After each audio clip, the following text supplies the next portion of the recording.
इस तरह एक अरसे तक ये लोग इस फेल में मुब्तला रहे। इनके इस अमल की वजह से इस बस्ती में बसने वाले अफराद दो गिरोहों में तकसीम हो गए थे। एक हिस्सा ऐसे लोग थे जो हफ्ते के दिन मछली का शिकार करने से बाज रहे और शिकार करने वालों को मना करते थे, और एक हिस्सा वो खताकार लोग थे जिन्होंने हुक्म इलाही की मुखालफत करते हुए हफ्ते के दिन मछली का शिकार किया। मछली का शिकार करने वाले लोग इस मासियत से बाज ना आए तो मना करने वाले गुरोह ने उनसे कहा, अब से हमारा तुम्हारे साथ कोई वास्ता नहीं रहेगा, क्योंकि तुमने अल्लाह सर्वशक्तिमान के हुक्म का पालन नहीं किया। इसके बाद उन्होंने गांव तकसीम करके दरमियान में एक दीवार खींच दी। मना करने वालों का एक दरवाजा अलग था जिससे आते जाते थे, और खताकारों का दरवाजा जुदा था। हजरत दाऊद अलैहिस्सलाम ने उन खताकारों पर लानत की तो एक रोज मना करने वालों ने देखा कि खताकारों में से कोई बाहर नहीं निकला। Something is wrong. और इन्होंने ख्याल किया कि शायद आज शराब के नशा में मदहोश हो गए होंगे। चुनाचे उन्हें देखने के लिए दीवार पर चढ़े तो देखा कि वो बंदरों की सूरतों में मस्ख हो गए थे।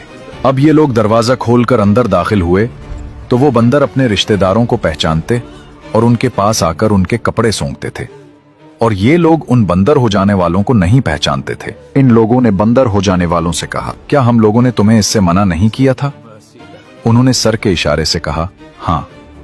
इसके 3 दिन बाद वो सब हलाक हो गए और मना करने वाले सलामत रहे। बंदर बन जाने वालों की तादाद 12,000 थी। ये सब 3 दिन तक जिंदा रहे और इस दरमियान में कुछ भी खा पी न सके, बल्कि यूं ही भूखे प्यासे सब के सब हलाक हो गए। शिकार से मना करने वाला गिरोह हलाकत से सलामत रहा, और सही कौल ये है कि दिल से बुरा जानकर खामोश रहने वालों को भी अल्लाह ताला ने हलाकत से बचा लिया।